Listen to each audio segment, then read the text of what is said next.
Hello hi welcome to HRC family vlogs. ముందుగా మా ఛానల్ని సబ్స్క్రైబ్ చేసుకోండి. ఈరోజు నేను రాయలసీమ స్టైల్లో చేపల పులుసు ఎలా చేసుకోవాలో చూపించబోతున్నాను. ఇది చాలా టేస్ట్ ఉంటుంది. మీరు కూడా ఒకసారి ట్రై చేయండి. ఎవ్రీ టైం ఇలాగే చేసుకుంటారు, చాలా బాగుంటుంది. సో ఇప్పుడు ప్రాసెస్ స్టార్ట్ చేసేద్దాం. ముందుగా చేప ముక్కలకి ఉప్పు పసుపు వేసి అదంతా వాటికి అప్లై చేసి ఒక 2 to 3 టైమ్స్ బాగా వాష్ చేసుకొని పెట్టుకోవాలి. ఈరోజు నేను 1 kg ఫిష్ తీసుకున్నాను. వాటికి సరిపడా ఇంగ్రీడియంట్స్తో చేసి చూపిస్తున్నాను. చేప ముక్కలన్నీ నీట్గా క్లీన్ చేసుకున్న తర్వాత ఇందులోకి 1 స్పూన్ పసుపు, 2 స్పూన్ల కారం, అలాగే 2 స్పూన్ల ఉప్పు వేసుకొని దాంతోపాటు 2 స్పూన్ల అల్లం వెల్లుల్లి పేస్ట్ వేసుకొని కారం ఉప్పు పసుపు అంతా ముక్కలకి పట్టేలా బాగా కలుపుకోవాలి. పీసెస్ అన్నిటికీ వీటిని అప్లై చేయాలి. ఇలా అప్లై చేసుకున్న తర్వాత 1 అవర్ ఫ్రిడ్జ్లో పెట్టుకోవాలి. ఇప్పుడు పెద్ద నిమ్మకాయ సైజ్ అంతా చింతపండు తీసుకొని నీళ్ళు పోసుకొని నానబెట్టుకొని పక్కన పెట్టుకోవాలి.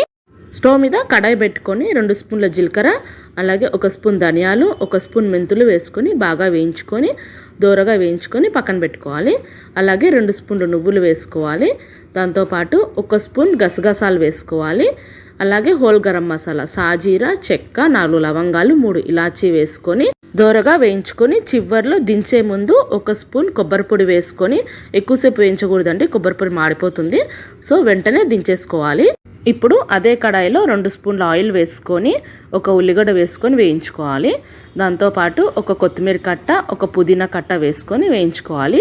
ఇప్పుడు మిక్సీ జార్లో ముందుగా మనం వేయించుకొని పెట్టుకున్న ఇంగ్రీడియంట్స్ అన్నీ వేసుకొని అలాగే దాంతోపాటు 1 స్పూన్ అల్లం వెల్లుల్లి పేస్ట్ వేసుకొని మెత్తగా గ్రైండ్ చేసుకొని పెట్టుకోవాలి. చూడండి, ఇలా మెత్తగా పేస్ట్ చేసుకొని పెట్టుకోవాలి.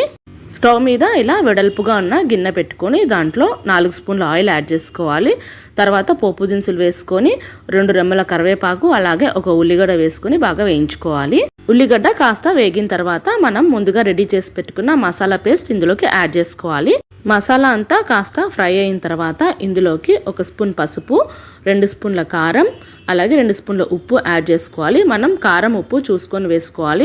ఆల్రెడీ మనము చేప ముక్కలకి కారం ఉప్పు పసుపు పట్టించాం కాబట్టి కాస్త ఇక్కడ చూసుకొని వేసుకోవాలి.